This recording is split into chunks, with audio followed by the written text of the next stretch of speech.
Hey there! In today's video we'll quickly set up our development environment.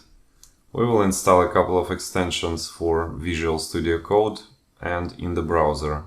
Let's get started. First of all, we have some recommended extensions and settings from React creators. So when we are at the official documentation website, we can go to Learn React, and here it is just awesome step-by-step guide, and we have an installation here, and here we have an editor set up. So we will install two extensions in Visual Studio Code. Let's do that. So let's go to extensions, and the first one is Prettier.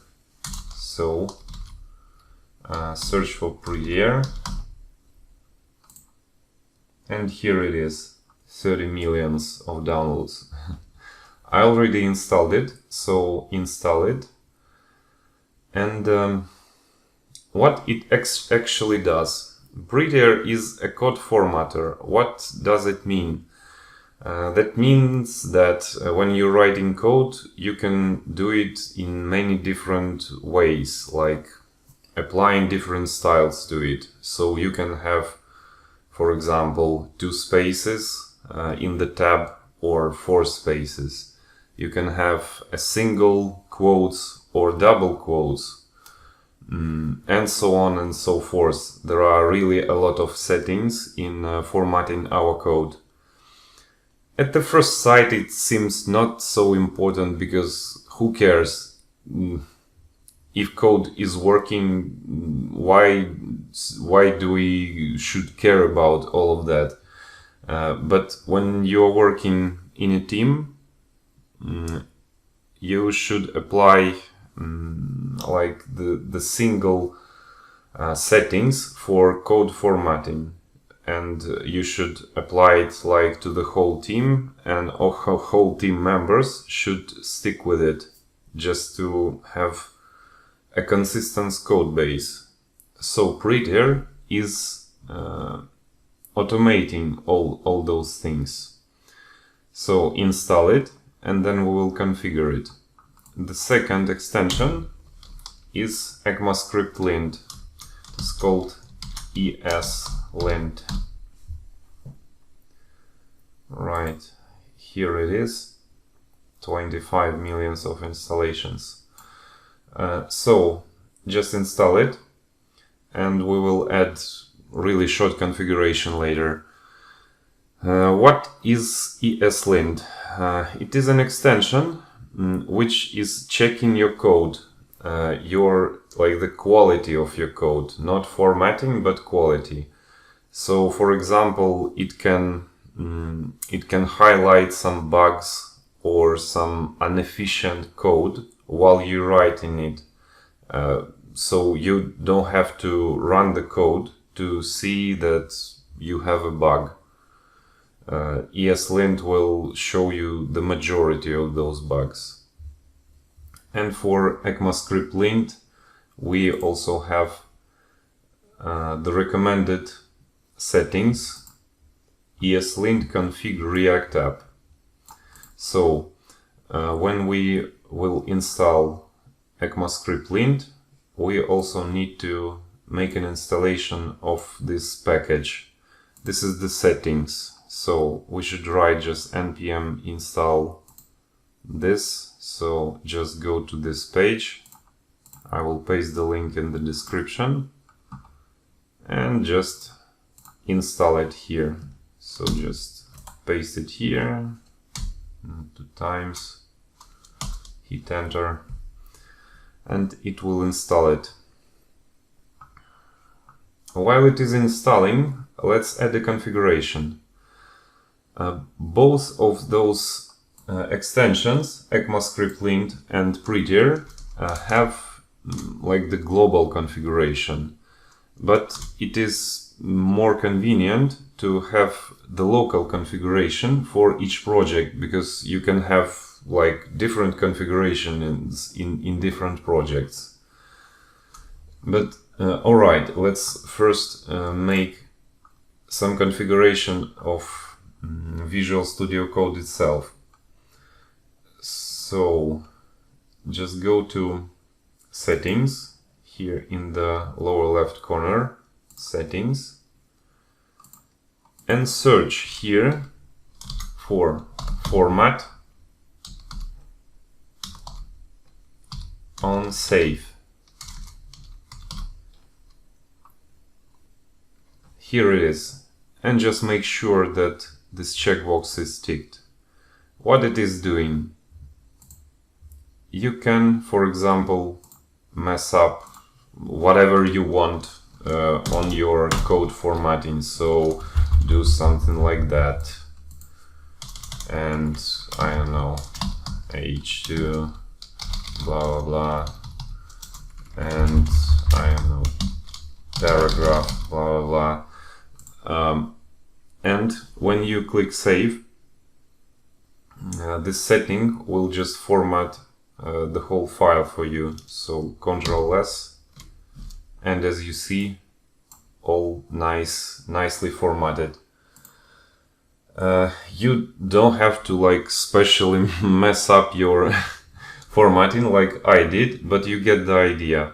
And it's very useful, for example, when you are copying some big chunk of code from somewhere, paste it here, and formatting is totally different. Just not to format it by hand, just click save and it will format it with your settings. And what else? We can also set here the default formatter. So search in settings for default formatter,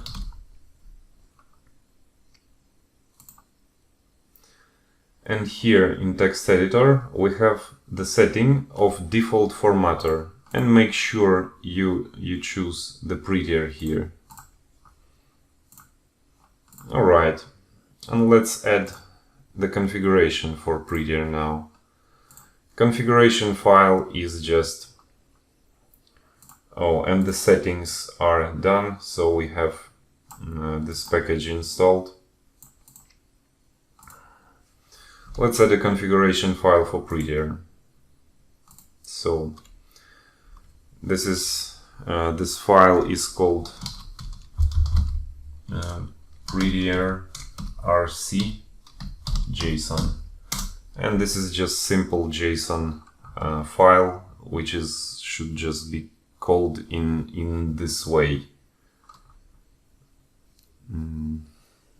Yeah, and we should have also the dot at the beginning. Yeah, make sure you have this dot at the beginning, because Prettier will not see it without it. Alright, and we will add just a couple of settings. You can have really a lot of them, but we will go with basic ones.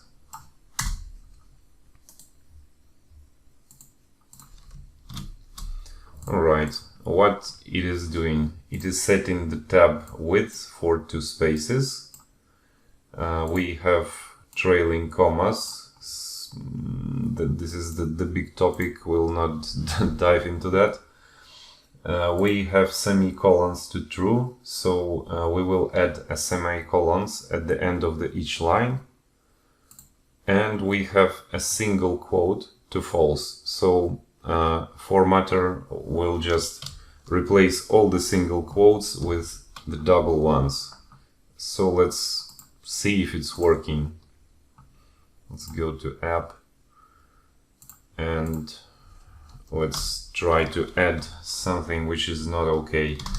So const my const equals, and we will add some string with a single quotes and without the semicolon, and when we will click save, you see that formatter automatically formats it according to the settings. So the semicolon appears here and single quotes was replaced to double quotes. Really cool feature. Alright, and then we should add the local settings file for ECMAScript lint.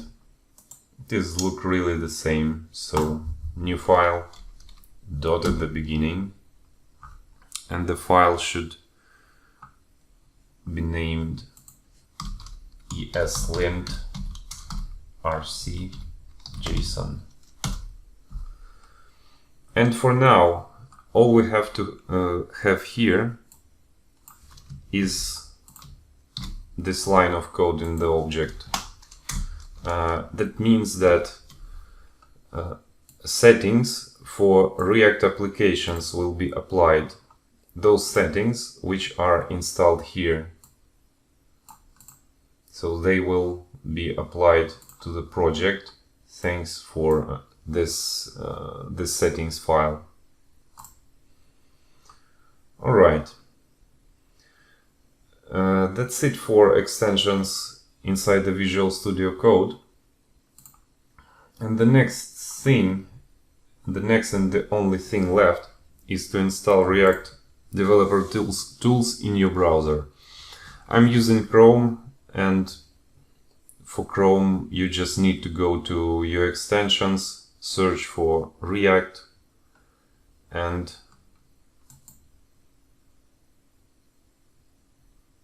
just install your extension. And with this extension installed, when you open any React applications, you will have this points in menu, components and profiler.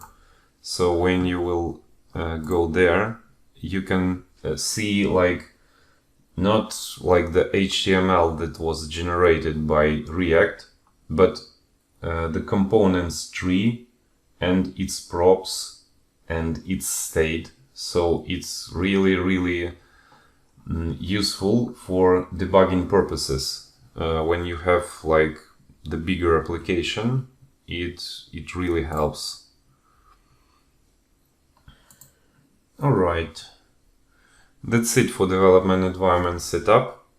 Now you're ready to start building your applications, and please like this video, subscribe to my channel to stay tuned, and happy coding!